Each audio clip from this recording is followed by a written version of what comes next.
से संसद के शीतकालीन सत्र की शुरुआत हो रही है। बस अब से 1 घंटे बाद कांग्रेस और आम आदमी पार्टी ने स्थगन प्रस्ताव का नोटिस दे दिया है। देखिए, अडानी मसले पर चर्चा की मांग की गई है। कांग्रेस और आम आदमी पार्टी की तरफ से स्थगन प्रस्ताव का नोटिस दिया गया है और कांग्रेस की तरफ से मांग की गई है कि अडानी मामले पर संसद में चर्चा हो।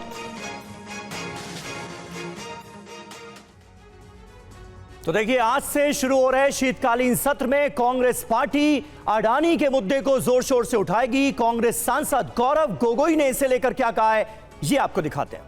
सबसे महत्वपूर्ण मुद्दा है कि आज अर्थव्यवस्था को लेकर जो स्कैम हमको देखने को मिला, जो जानकारी हमको मिली कि किस प्रकार से एक विशेष कंपनी ने घूस देकर एनर्जी कॉन्ट्रैक्ट्स लेने की कोशिश की, जिसका खुलासा आज भारत के अंदर नहीं अमेरिका में जाके हुआ है। इसलिए हम चाहते हैं कि इसको प्राथमिकता दिया जाए और सरकार इस विषय से भागने की कोशिश ना करे, दबाने की कोशिश ना करे और धकेलने की कोशिश ना करे। साथ ही साथ मणिपुर में जिस प्रकार से हिंसा का वातावरण है, समाज के बीच में जो एक असमंजस पैदा हुई है, उसको लेकर सरकार अपनी उत्तर दे। तो भारतीय उद्योगपति गौतम अडानी के खिलाफ जिस तरह से अमेरिकी कोर्ट ने अरेस्ट वारंट जारी किया है, उसके बाद अब कांग्रेस पार्टी इस मुद्दे को जोर शोर से उठाने जा रही है संसद के भीतर। गौतम अडानी पर अमेरिका में केस, क्या है आरोप, आइए जल्दी से इसकी डिटेल आपके सामने रख देते हैं। सोलर एनर्जी कॉन्ट्रैक्ट के लिए रिश्वत देने का आरोप लगा है अडानी ग्रुप पर। 2200 करोड़ की रिश्वत भारतीय अफसरों को देने का आरोप लगा है। देश के अलग अलग राज्यों में कुल 5 राज्यों के नाम सामने आ रहे हैं। मुख्य है आंध्र प्रदेश और ओडिशा। अडानी समेत 8 लोगों पर लगे धोखाधड़ी के गंभीर आरोप। गौतम अडानी और सागर अडानी के खिलाफ गिरफ्तारी वारंट इसके बाद जारी हो गया है। अमेरिकी कोर्ट में 24 अक्टूबर 2024 को यह केस दर्ज हुआ। पैसों के लिए विदेशी निवेशक जो फॉरेन इन्वेस्टर्स हैं, उनसे झूठ बोलने का आरोप लगा है। अमेरिकी निवेशकों का पैसा लगा होने की वजह से अमेरिका में यह केस चल रहा है। अमेरिकी कानून के तहत पैसे को रिश्वत के रूप में देना अपराध है। अडानी ग्रीन एनर्जी और दूसरी फर्म से यह मामला सीधे जुड़ा हुआ है और यही वजह है कि भ्रष्टाचार के इन संगीन इल्जामों पर कांग्रेस पार्टी भी हमलावर है। और एक और बड़ी खबर यह है कि संभल हिंसा पर भी लोकसभा में एसपी का नोटिस आया। जी हां, समाजवादी पार्टी का नोटिस है। हिंसा पर संसद में चर्चा के लिए हमने नोटिस दिया है। रामगोपाल यादव की तरफ से कहा गया, संभल में मौत के लिए जिला प्रशासन दोषी है। ये रामगोपाल यादव ने आरोप लगाया है। सर्वे के ऐसे फैसलों से देश में आग लग जाएगी। दूसरे पक्ष को न बुलाया, न जानकारी दी गई, ये उनका आरोप है। क्या कुछ कहा रामगोपाल यादव ने, आपको सुनवाते हैं। कई लोग मारे गए वहाँ का जिला प्रशासन पूरी तरह इसके लिए दोषी। एक बार सर्वे हो चुका था, दोबारा 6 बजे डीएम लेके पहुँच गया वहाँ पे और किसी पक्ष को जज ने फैसला दिया, जो न आदेश दिया, उसमें दूसरे पक्ष को न बुलाया न जानकारी। ऐसा कभी होता नहीं। अगर इस तरह से होगा, इस तरह से जज फैसले करने लगे, सारे देश में आग लगा देंगे ये लोग। तो सर, आप संभल वाला इशू उठाएंगे? बिल्कुल उठाएंगे। मैंने 267 का नोटिस दिया। हाउस सारी कार्रवाई रोक के संभल के इशू पर चर्चा होनी चाहिए। तो समाजवादी पार्टी संभल हिंसा को लेकर, इस मुद्दे को लेकर चर्चा चाहती है। संभल हिंसा पर असदुद्दीन ओवैसी ने भी चर्चा की मांग की है। ओवैसी ने संसद में संभल हिंसा पर चर्चा की मांग की है। जिस तरह से संभल में कल हिंसा हुई थी, कई नौजवानों की मौत हुई है और अब ये मुद्दा भी तूल पकड़ता हुआ नजर आ रहा है। हालांकि कोर्ट के आदेश पर मस्जिद के अंदर सर्वे टीम पहुंची थी। मुस्लिम और हिंदू दोनों पक्षों की मौजूदगी में यह सर्वे कराया जा रहा था। उसी दौरान जमकर पत्थरबाजी हुई, फायरिंग हुई और इसमें कई लोगों की जान गई। अब इस मुद्दे पर समाजवादी पार्टी और असदुद्दीन ओवैसी की पार्टी AIMIM ने संसद के भीतर चर्चा की मांग की। और हमारे साथ इस वक्त हमारे सहयोगी आनंद प्रकाश पांडे तो मौजूद हैं ही, कई खास मेहमान भी हमारे साथ जुड़ चुके हैं। चारू प्रज्ञा प्रवक्ता भारतीय जनता पार्टी की हमारे साथ मौजूद हैं। प्रियंका गुप्ता प्रवक्ता कांग्रेस पार्टी की हमारे साथ जुड़ चुकी हैं। जीएम शाहीन नेता हैं जेडीयू के, वो हमारे साथ मौजूद हैं। और एआईएमआईएम का पक्ष रखने के लिए उनके राष्ट्रीय प्रवक्ता मेहरुद्दीन रंगरेज हमारे साथ मौजूद हैं। थोड़ी देर में हर्षवर्धन त्रिपाठी जी भी हमारे साथ जुड़ेंगे। सबसे पहले चारू, मैं आपसे जानना चाहूंगा, जिस तरह से अडानी के मुद्दे को कांग्रेस पार्टी उठा रही है, हमलावर नजर आ रहा है ऑपोजिशन इस पूरे मामले को लेकर, आपको लगता है कि संसद के भीतर सरकार को इस मुद्दे को लेकर जवाब देना चाहिए? क्योंकि बहुत गंभीर आरोप गौतम अडानी पर लगे हैं, ब्राइब करने के आरोप, वो भी इंडियन स्टेट्स के अंदर। सबसे ज्यादा रिश्वत जो है वो आंध्रा और ओडिशा जैसे राज्यों में दी गई, ये आरोप लगा है। अरेस्ट वारंट तक इश्यू हो गया है। विपक्ष जवाब मांग रहा है। नमस्ते समीर जी, मुझे एक बात बताइए, आंध्र प्रदेश में किसकी सरकार है? मुझे ये बताइए अब तक उड़ीसा में किसकी सरकार थी? मुझे ये बताइए कौन से वो मुख्यमंत्री है जहां पर अडानी ने 100 करोड़ रुपए का तो केवल दान दे दिया, कितनों का एमओयू साइन किया ये हमने देख लिया था। तेलंगाना के मुख्यमंत्री, और इन सारे प्रदेशों में सरकार किसकी है? ये जो डबल स्टैंडर्ड्स की राजनीति इस समय कांग्रेस की, विपक्ष की चल रही है, ये बहुत ही शर्मनाक है। आपको इतनी आपत्ति है किसी उद्योगपति से, तो आपके सारे नेता उनके साथ इतने एमओयू क्यों साइन करते हैं? हजारों करोड़ों के एमओयू साइन करते हैं। और एक बार को मैं ये भी कह दूं कि एमओयू बिजनेस है, तो अब दान क्यों ले रहे हैं? और सबसे बड़ी बात यह है कि किसी भी नाम पर हंगामा मचाना कुछ विपक्ष का काम ही हो गया है। हर संसद के सत्र को किस तरीके से बर्बाद किया जाए, टैक्स पेयर के पैसे को किस तरीके से बर्बाद किया जाए, इनका यही एक उद्देश्य रहता है। एक सिंगल मोटिव के साथ ये लोग काम करते हैं। आप तरीके से बात करिए, तरीके से प्रश्न उठाइए, तो आपको हर प्रश्न का जवाब मिलेगा। सरकार ने कभी भी किसी चर्चा से मना नहीं करी है, लेकिन गुंडागर्दी, चिल्लम चिल्ली, इस तरीके का आक्रोश लेकर संसद के अंदर आना, हंगामा मचाना, ये कोई तरीका नहीं। बड़ी बात कही चारू प्रज्ञा आपने। मैं सवाल लूंगी प्रियंका गुप्ता जी से जो कांग्रेस की प्रवक्ता हैं, लेकिन उससे पहले आनंद हमारे साथ, हमारे सहयोगी जुड़ गए। आनंद, बहुत कम समय रह गया है, संसद का शीतकालीन सत्र उम्मीदों से भरा हुआ है, लेकिन बीजेपी कह रही है कि हर सत्र की तरह पहले भी भेंट चढ़ाने की कोशिश की है। हंगामे की वजह से कांग्रेस ने और विपक्षी पार्टियों ने, क्या इस बार सदन चलने दिया जाएगा विपक्ष की तरफ से, ये पूछा जा रहा है। फिलहाल लेटेस्ट अपडेट क्या है? जी देखिए, कल जो सरकार ने सर्वदलीय बैठक बुलाई थी शीतकालीन सत्र के पहले, उसी में विपक्ष का रुख साफ हो गया था। विपक्ष आक्रामक था। विपक्ष ने कहा था कि संसद के शीतकालीन सत्र में वो मणिपुर का मामला हो, अडानी का मामला हो या संभल का मामला हो, इन तमाम मुद्दों को उठाएगा और सरकार से जवाब मांगेगा। इसके साथ साथ वक्फ बिल जो है उसको लेकर भी विपक्ष ने कहा था कि अभी इसकी जरूरत नहीं है और चर्चा के लिए इसको समय दिया जाना चाहिए। लेकिन जिस तरह से जो तात्कालिक मुद्दे हैं, मणिपुर का है, अडानी का है और संभल का है, उसको लेकर आज जो विपक्ष है दोनों सदनों में इस मुद्दे को उठाएगा। विपक्ष से कई सांसदों ने इस मामले को लेकर दोनों सदनों में नोटिस भी दिया है। हालांकि अब से कुछ देर में प्रधानमंत्री नरेंद्र मोदी, जो कि हर बार उस संसद सत्र के पहले संबोधित करते हैं, उनका संबोधन भी होगा। उसमें वो जरूर विपक्ष से ये अपील करेंगे कि ये संसद सत्र जो है इसको सुचारू रूप से चलाने के लिए विपक्ष जो है सरकार के साथ है। सभी मुद्दों पर चर्चा करने के लिए सरकार तैयार है और ऐसे में विपक्ष को भी सकारात्मक सहयोग देना चाहिए। लेकिन विपक्ष का रुख पहले से ही आक्रामक है और उसमें संभल का मामला हो या फिर अडानी का मामला हो, उसने जरूर विपक्ष को और धार दे दिया और हथियार दे दिया सरकार को दोनों सदनों में घेरने के लिए। ठीक है, प्रियंका गुप्ता जी हमारे साथ कांग्रेस पार्टी से मौजूद हैं। प्रियंका जी, आरोप भारतीय जनता पार्टी की तरफ से ये कि देखिए एक बार फिर इस सत्र को, इस सेशन को हंगामे की भेंट चढ़ाने की कोशिश की जा रही है। जवाब लेना ये मंशा कम है और सदन की कार्यवाही को स्थगित करवाना, हंगामा करना ये मंशा ज्यादा है। आपका जवाब?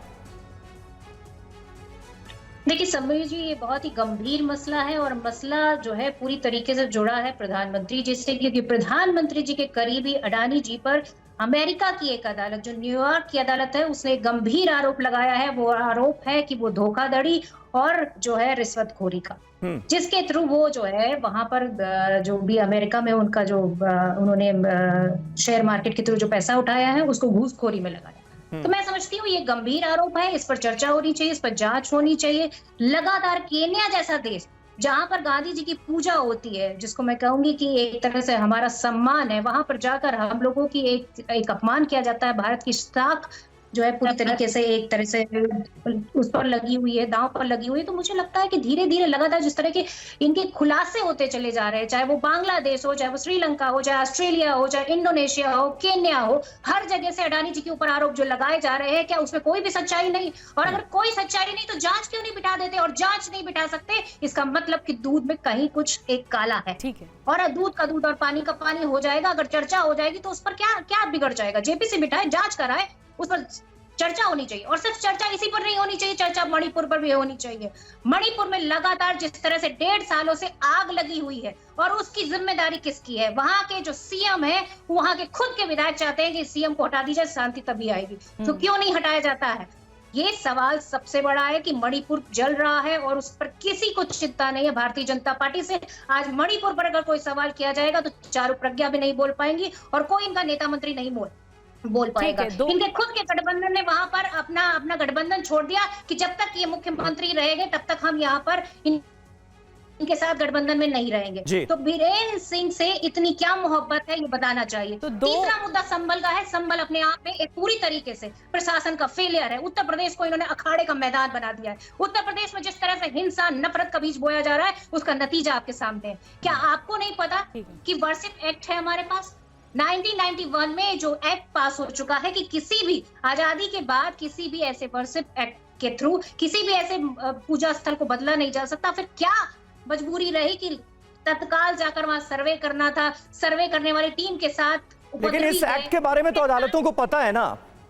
संभल में जो कुछ हुआ, जिस तरह से मस्जिद में जाकर सर्वे करने का आदेश दिया गया, वो तो कोर्ट ने दिया। इस पर स्वतः संज्ञान लेना चाहिए। सिर्फ नफरत का बीज बो रहे हैं, और ये नफरत का बीज बो रही है भारतीय जनता पार्टी। मैं पूछना चाहती हूँ, अभी तो इलेक्शन हुआ, ये तो बहुत बहुमत के साथ जीत गए, 7 सीटों पे जीत गए, और इन्होंने तो कहा कि मुस्लिम महिलाओं ने हमें वोट दिया, उसके बाद भी बेशर्मी पे उतरे हुए हैं। ये क्या है? चल क्या रहा है उत्तर प्रदेश में? मैं आपसे जवाब लूंगी चारू जी। लहराकर वोटर्स को डराइए। आप लहराकर जो है पूरी चारू जी जल्दी से एक जवाब दे दीजिए। बाद आप जब ठीक है, हो गया चिल्लाने का समय नहीं हो गया। प्रियंका जी, बहुत तफसील से आपने अपनी बात रखी। चारू जल्दी से एक जवाब दे दीजिए, उसके बाद बाकी मेहमानों का रुख करना है। जल्दी से। नहीं, बहुत लंबे समय से ये बोलती जा रही है। मैं इनसे पूछना चाहूंगी कि एएसआई की भी प्रोटेक्टेड साइट्स के ऊपर, और कई सौ साइट्स की मैं बात कर रही हूँ देश में, अगर वक्फ बोर्ड बोलती है ये मेरी जमीन है, तो आपकी आवाज नहीं उठी? तब नहीं उठी। पता नहीं कितने हजारों किसानों की जमीन के ऊपर वक्फ बोर्ड बोलना है हमारी जमीन है, तब आपकी आवाज नहीं उठी। कर्नाटक के कम से कम 5 बीच में नहीं प्रियंका जी, बीच में नहीं, प्लीज बीच में मत बोलिए। क्यों नहीं बोलूं बीच में? ये बात सोचकर मैं समीर किसी के बीच में नहीं बोलूंगी। प्रियंका जी, आप चर्चा में आई है ना, डिबेट में आई है ना, आपने अपनी बात रखी तो चारू जी सुन रही थी आपको, अब सुन लीजिए उनको भी। वक्त जाया होता है ऐसे में। प्लीज गुजारिश है आपसे प्रियंका जी, प्लीज। चारू जी जल्दी से। जी, उनको यही करना आता है, पार्लियामेंट का वक्त वेस्ट करना, टीवी चैनल का वक्त वेस्ट करना, व्यूअर्स का वक्त वेस्ट करना। खैर, मैं आपको एक सच बात बताती हूँ। अपीजमेंट और तुष्टीकरण टाइप की जो पॉलिटिक्स करने वाले लोग हैं, वो वक्फ बोर्ड तो बना सकते थे, पर इनको देश में दूसरी माइनॉरिटी नहीं दिखी। इन्हें जैन, पारसी, सिख नहीं दिखे। इनको ये नहीं तब समझ में आया कि इनकी तुष्टीकरण की राजनीति की वजह से आज हजारों किसान कोर्ट के सामने याचना लेकर खड़े और ये बोल रहे कि हमारी जमीन तक सुरक्षित नहीं है। इनको ये नहीं मालूम कि एएसआई प्रोटेक्टेड मॉन्यूमेंट्स के ऊपर भी वक्फ बोर्ड अपना दावा डाल रहे और इनकी आवाज नहीं उठ रही। इनको ये नहीं मालूम कि अगर कोर्ट का कोई निर्णय होता है और उस निर्णय के तहत कोई सर्वे किया जाता है और जानबूझ के पत्थरबाजी कराई जाती है इन्हीं के ही सपोर्टर्स के द्वारा, तो वो क्रिमिनल है। और वो क्रिमिनल इसीलिए है क्योंकि ये तो देश का विभाजन चाहते ही हैं। इन्हें समझ ही नहीं आती इस चारू जी, जो मांग उठा रहा है कांग्रेस, जो उठा रही है पार्टी, उठा रही है कि अडानी के मुद्दे पर चर्चा हो, क्या बीजेपी को कोई समस्या नहीं है ना? इस पे होनी चाहिए ना अडानी के मुद्दे पर चर्चा, हाँ या ना? चर्चा नहीं। अब मैंने इनसे ये जब बोल रही थी, मैं इनसे पूछना चाह रही थी, बार बार रिश्वत बोल रही थी। रिश्वत लेने वाले नामों का नाम तो बताओ, उन मुख्यमंत्रियों का, उन प्रदेशों का नाम बताओ। ये तो बोलने की इनमें हिम्मत नहीं है। कूद के बोलते हैं हमारा प्रदेश, हमारे सहयोगियों का प्रदेश। तुम्हारे सहयोगियों के प्रदेश में ही लूट होती है, तुम्हारे सहयोगियों के प्रदेशों में ही इस तरीके की रिश्वत ली दी जाती है। अडानी से पैसा लेते वक्त आपको कोई आपत्ति नहीं, फोटो पोस्ट करते हो सोशल मीडिया पे। चारू, यहाँ पर आपको रोकना होगा। इस वक्त सरकार की तरफ से क्या बयान आ रहा है, किरण रिजिजू को जरा सुन लेते हैं सत्र की शुरुआत से पहले। नेता और पार्टी के फ्लोर लीडर का आज पार्टिसिपेशन हुई हर पॉलिटिकल पार्टी ने बहुत अच्छा सुझाव दिया। तो संसदीय कार्य मंत्री किरण रिजिजू को आप सुन रहे थे। सरकार की कोशिश है कि सुचारू रूप से चले सत्र, क्योंकि पिछली बार हंगामे की भेंट चढ़ा। हर्षवर्धन त्रिपाठी जी भी हमारे साथ हैं वरिष्ठ पत्रकार के तौर पर। हर्षवर्धन जी, आपको लगता है कि इस बार क्योंकि 16 विधेयक पेश होने हैं और ऐसे में सरकार की कोशिश है कि लेजिस्लेटिव बिजनेस आगे तो बढ़े कम से कम, ये तो वही बात हो जाती है ढाक के 3 पात कि हर बार सत्र शुरू होता है, अपील की जाती है, लेकिन विपक्ष हावी हो जाता है, हंगामे की भेंट चढ़ जाता है और जो एक्चुअली जो बिजनेस है पार्लियामेंट का वो हो नहीं पाता है। देखिए, मुझे लगता है कि इसको दोनों तरह से देखना चाहिए। एक तो संसद में विपक्ष को भी अपनी जो भी उनकी कहें कि मांगे हैं, जिन मुद्दों पर उन्हें लगता है उस पर उन्हें चर्चा करने का पूरा अधिकार है और करना ही चाहिए। संसद का सत्र होता ही इसीलिए, 2 ही उसके हिस्से होते हैं। एक है कि जितने भी विधायी कार्य हैं, नीति नियम बनने हैं देश के लिए, वो बन जाए, और दूसरा जिस पर विपक्ष को लगता है कि ये मुद्दे हैं जो चाहे, और विपक्ष ही नहीं, कई बार सत्ता पक्ष के लोगों को भी लगता है कि लेजिस्लेटिव बिजनेस से अलग कुछ मुद्दे हैं जिस पर हमें बात करनी चाहिए। जैसे मुझे लगता है कि क्या दिल्ली में ही संसद है तो दिल्ली की जो हवा खराब है उस पर बात नहीं होनी चाहिए, और मैंने देखा कि वो रंजीता रंजन का एक शॉर्ट ड्यूरेशन डिबेट का है, तो मुझे लगता है ये चीजें भी, इसकी चर्चा ही नहीं होती है। मतलब टीवी के डिबेट में भी ये मुद्दे बहुत कम हो पाते हैं, अब संसद में भी ये नहीं होंगे तो कहां होंगे, नंबर 1। दूसरी जो महत्वपूर्ण बात है, किसी दूसरे देश में किसी इस तरह का एक मामला हो जाए, अभी 1 हफ्ते पहले ही मेटा पर पेनल्टी लगी, जुर्माना, जून महीने में टीसीएस पर अमेरिका में पेनल्टी लगी, तो क्या उस पर इसी तरह का हंगामा हुआ था? नहीं हुआ था ना। अडानी ग्रुप की कंपनी कोई भी काम कर रही है, अच्छा कर रही है, बुरा कर रही है, भारत की धरती पर जो उससे जुड़े कानून है उस पर हम बात करेंगे। अमेरिका, उसके अपने हित हैं, अमेरिकी कंपनियों के अपने हित हैं, उन कंपनियों के साथ जो डीप स्टेट की भूमिका कही जाती है उसका भी अपना हित है। जैसे हम अपने हित देखते हैं वैसे ही वो अपने हित देखते हैं, तो उस पर हंगामा अगर विपक्ष करता है तो ये बिल्कुल नाजायज है। देश के साथ एक तरह से जो महत्वपूर्ण समय उनको संसद में मिला है उसको खराब कर रहा है। हर्षवर्धन जी, किसी कंपनी पर अमेरिका अगर जुर्माना लगा देता है, पेनल्टी लगा देता है, क्या उसको इस बात से मिलाया जा सकता है कि देश की एक बड़ी कंपनी पर अमेरिका में ब्राइबरी के आरोप लगे? और ब्राइबरी कहां पर, रिश्वतखोरी कहां पर? इंडियन स्टेट्स में।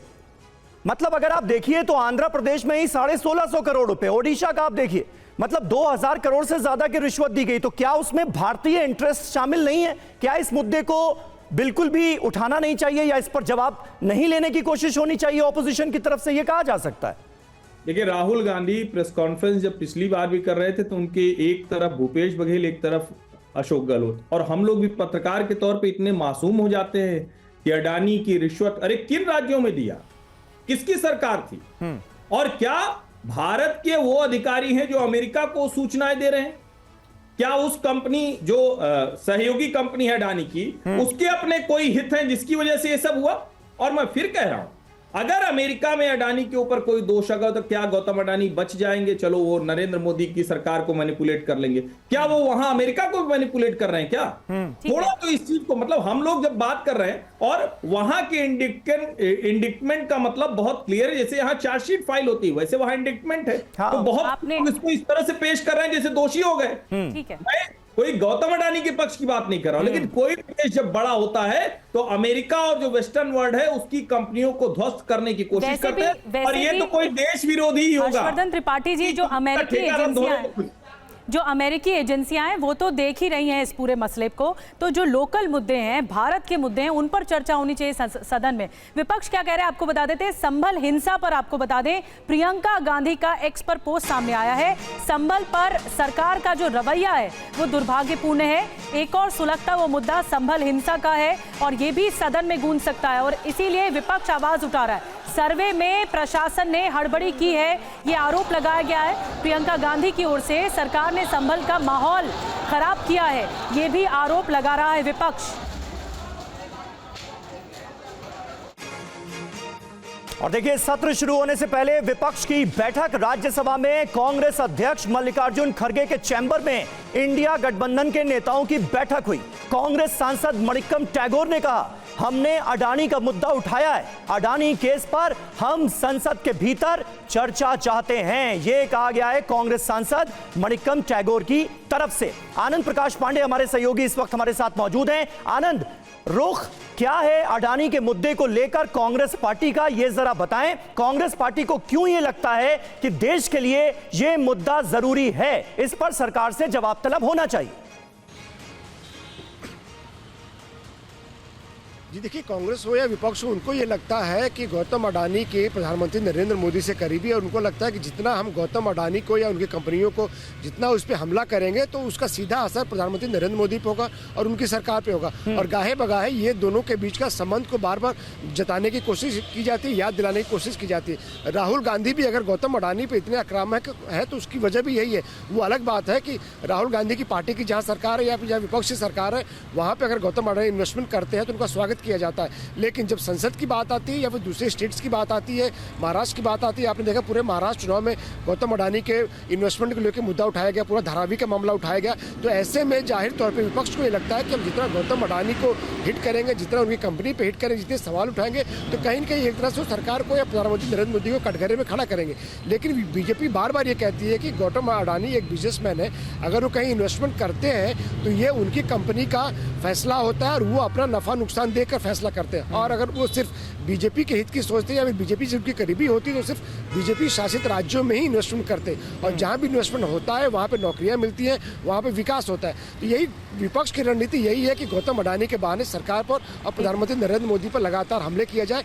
लेकिन बीजेपी एक बात जो बार बार उठाती है कि ऐसा क्यों होता है कि गौतम अडानी से जुड़े हुए मामले, हिंडनबर्ग का मामला हो या फिर अभी ताजा जो मामला हो, ये संसद सत्र के पहले ही आते हैं, उनका खुलासा संसद सत्र के पहले ही क्यों होता है? तो बीजेपी को लगता है जानबूझ के संसद सत्र को सबोटाज करने के लिए एक अंतर्राष्ट्रीय साजिश के जरिए ये सब किया जाता है और विपक्ष भी कहीं न कहीं उसका हिस्सा बनता है। बिल्कुल बड़ी बात कह रहे हैं आनंद आप। चारू प्रज्ञा जी, बार बार ये आरोप लगता है कि अडानी की वजह से फायदा सरकार को हो रहा है, इसलिए इस मुद्दे को विपक्ष पूरी तरह से भुनाना चाहता है, पूरी तरह से चर्चा चाहता है।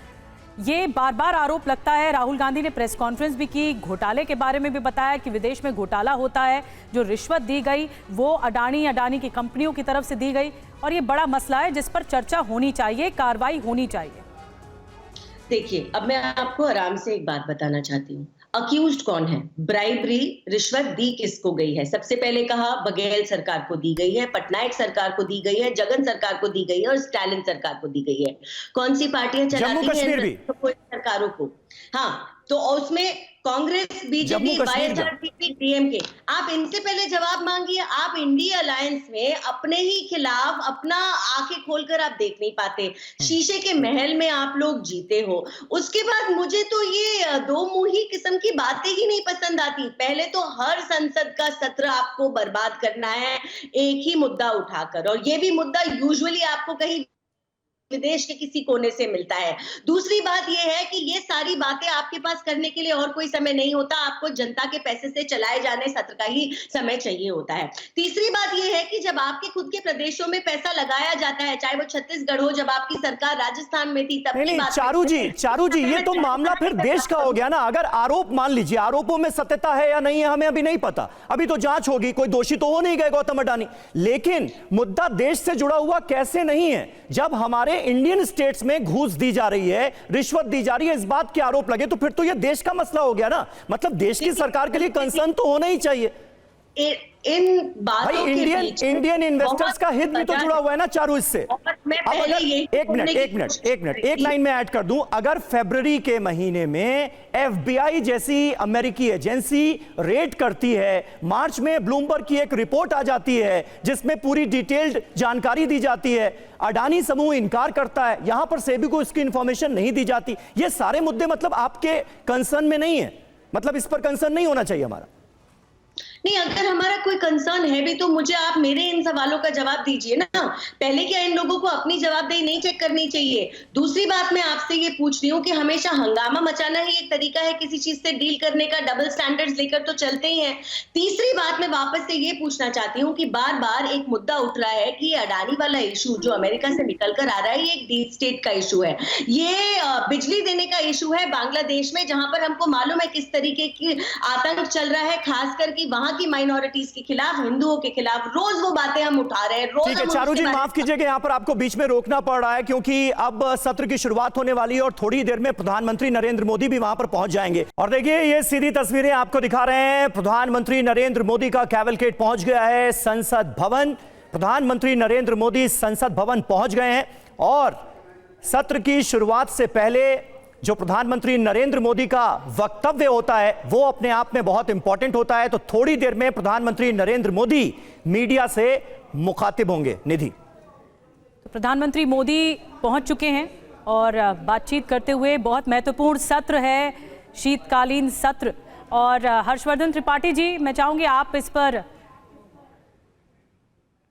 पर कहें। शीतकालीन सत्र 18वीं लोकसभा का तीसरा और ऐसे में कई मुद्दे हैं जिस पर चर्चा संभवतः होनी चाहिए और विपक्ष पर नजर रहेगी, सरकार पर नजर रहेगी।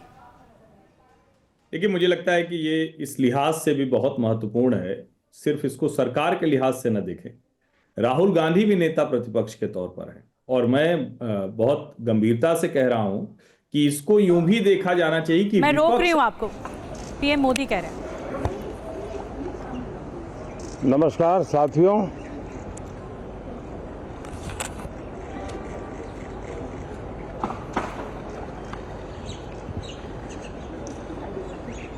शीतकालीन सत्र है और माहौल भी शीत ही रहेगा।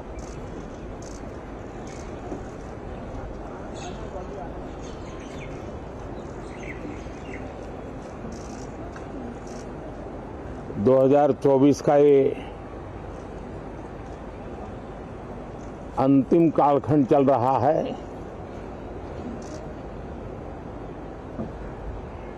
देश पूरे उमंग और उत्साह के साथ 2025 के स्वागत की तैयारी में भी लगा हुआ है। साथियों, संसद का ये सत्र अनेक प्रकार से विशेष है और सबसे बड़ी बात है हमारे संविधान के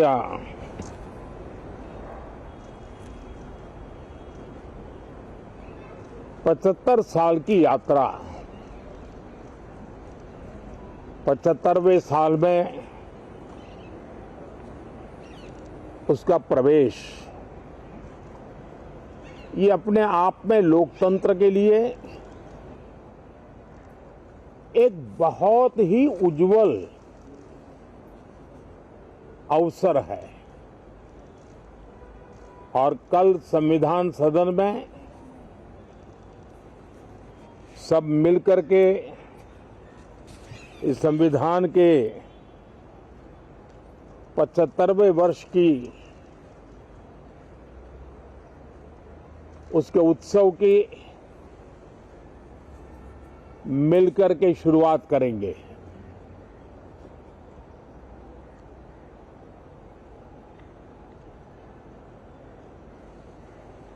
संविधान निर्माताओं ने संविधान निर्माण करते समय एक एक बिंदु पर बहुत विस्तार से बहस की है और तब जाकर के ऐसा उत्तम दस्तावेज हमें प्राप्त हुआ है। और उसकी एक महत्वपूर्ण इकाई है हमारी संसद। हमारे सांसद भी और हमारी संसद भी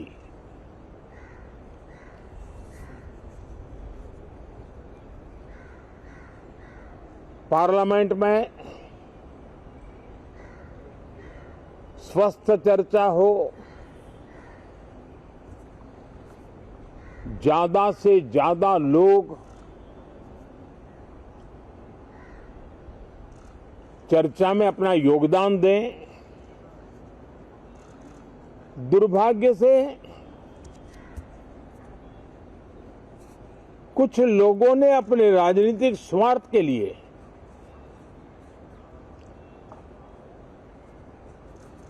जिनको जनता ने अस्वीकार किया है देश संसद को भी मुट्ठी भर लोगों के हुड़दंगबाजी से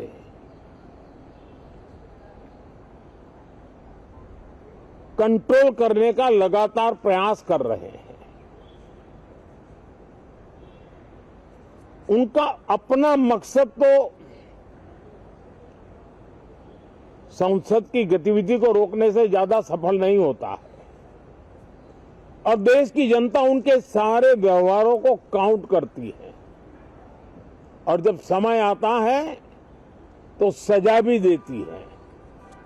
लेकिन सबसे ज्यादा पीड़ा की बात यह है कि जो नए सांसद होते हैं, नए विचार, नई ऊर्जा लेकर के आते हैं और ये किसी एक दल में नहीं, सभी दल में आते हैं। उनके अधिकारों को कुछ लोग दबोच देते हैं। सदन में बोलने का उनको अवसर तक नहीं मिलता है। लोकतांत्रिक परंपरा में हर पीढ़ी का काम है आने वाली पीढ़ियों को तैयार करे, लेकिन 80-80, 90-90 बार जनता ने जिनको लगातार नकार दिया है, वे न संसद में चर्चा होने देते हैं, न लोकतंत्र की भावना का सम्मान करते हैं, न ही वह लोगों की आकांक्षाओं का कोई महत्व समझते हैं, उनका उसके प्रति कोई दायित्व है वो कोई समझ पाते हैं। और उसका परिणाम है वो जनता की उम्मीदों पर कभी भी खरे नहीं उतरते हैं और परिणाम स्वरूप जनता को बार बार उनको रिजेक्ट करना पड़ रहा है। साथियों, ये सदन लोकतंत्र की 2024 के पार्लियामेंट के चुनाव के बाद देश की जनता को अपने अपने राज्यों में कुछ स्थानों पर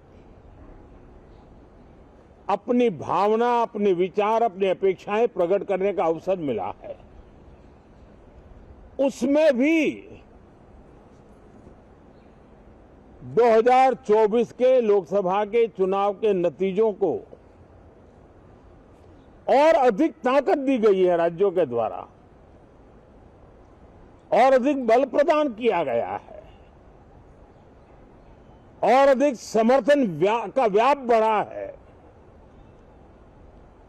और लोकतंत्र की यह शर्त है कि हम जनता जनार्दन की भावनाओं का आदर करें, उनकी आशा अपेक्षाओं पर खरा उतरने के लिए दिन रात मेहनत करें।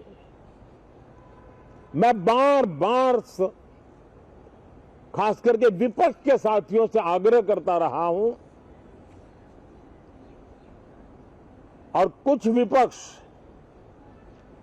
बहुत जिम्मेदारी से व्यवहार करते भी हैं। उनकी भी इच्छा रहती है कि सदन में सुचारू रूप से काम हो, लेकिन लगातार जिनको जनता ने नकार दिया है, वे अपने साथियों की बात को भी दबोच देते थे, उनकी भावनाओं का भी अनादर करते हैं, लोकतंत्र की भावनाओं का अनादर करते हैं। मैं आशा करता हूं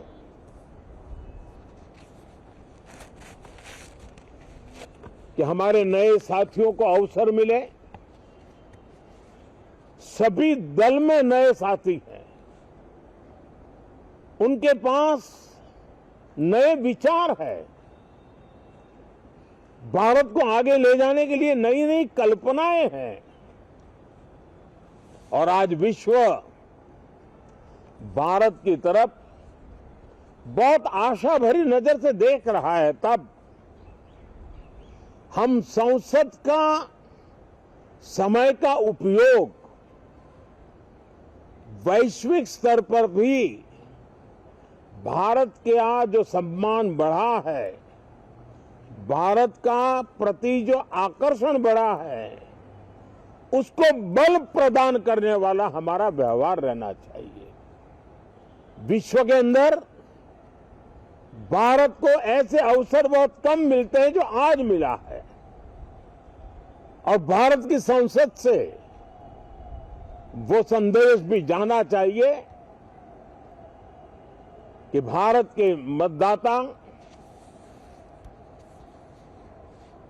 उनका लोकतंत्र के प्रति समर्पण, उनका संविधान के प्रति समर्पण, उनका संसदीय कार्य पद्धति पर विश्वास, संसद में बैठे हुए हम सबको जनता जनार्दन की इन भावनाओं पर खरा उतरना ही पड़ेगा। और समय की मांग है, हम अब तक जितना समय गंवा चुके हैं उसका थोड़ा पश्चाताप करें और उसका परिमार्जन करने का उपाय यही है कि हम बहुत ही तंदुरुस्त तरीके से हर विषय के अनेक पहलुओं को संसद भवन में हम उजागर करें। आने वाली पीढ़ियां भी पढ़ेगी उसको, उसमें से प्रेरणा लेगी।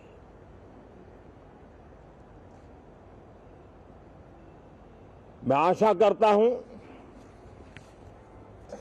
कि ये सत्र बहुत ही परिणामकारी हो, संविधान के 75वें वर्ष की शान को बढ़ाने वाला हो,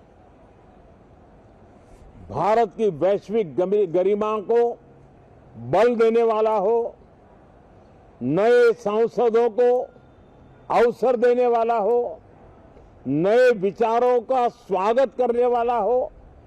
इसी भावना के साथ मैं फिर एक बार सभी माननीय सांसदों को उमंग और उत्साह के साथ इस सत्र को आगे बढ़ाने के लिए निमंत्रित करता हूं, स्वागत करता हूं। आप सब साथियों का भी बहुत बहुत धन्यवाद। नमस्कार।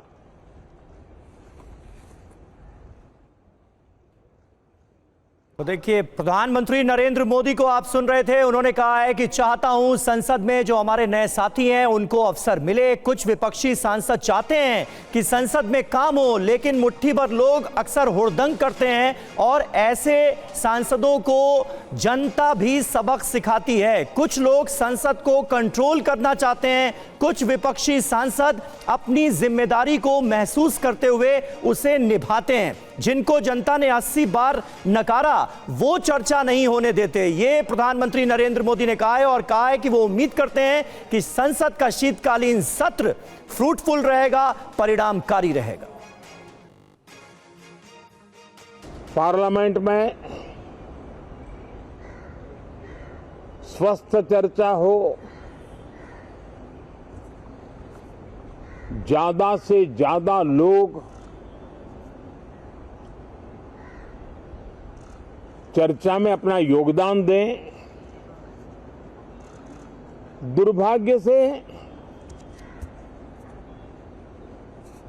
कुछ लोगों ने अपने राजनीतिक स्वार्थ के लिए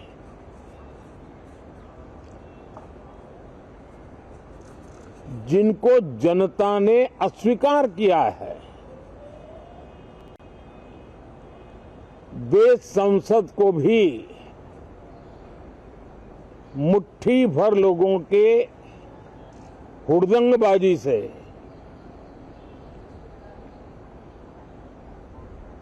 कंट्रोल करने का लगातार प्रयास कर रहे हैं। उनका अपना मकसद तो संसद की गतिविधि को रोकने से ज्यादा सफल नहीं होता है, और देश की जनता उनके सारे व्यवहारों को काउंट करती है। और जब समय आता है तो सजा भी देती है।